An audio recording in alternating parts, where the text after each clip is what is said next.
Salam, e-sosial mobil tətbiqinin əmək haqqı kalkulyatoru ilə hesablamalarınızı sürətli şəkildə həyata keçirə bilərsiniz.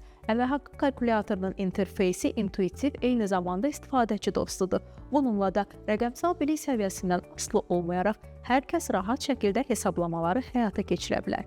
Gəlin, e-sosial mobil tətbiqinin əmək haqqı kalkulyatorunun funksionallığına birlikdə nəzər salaq. Tətbiqdə əmək haqqı kalkulyatoru bölməsinə daxil oluruq. Hesablanacaq əmək haqqı məbləğini, yəni aylıq qros ümumi əmək haqqını sistemə daxil edirik.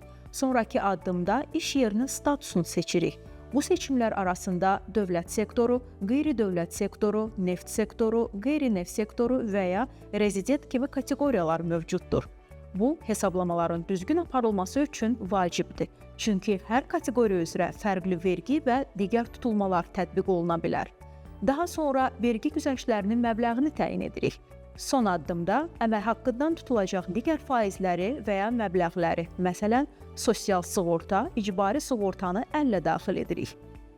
Kalkulyator məlumatları nəzərə alaraq əmək haqqının net məbləğini avtomatik hesablayır. Bu funksionallıq mürəkkəb əmək haqqı hesablamalarını avtomatlaşdırmaqla səhvlərin qarşısını alır.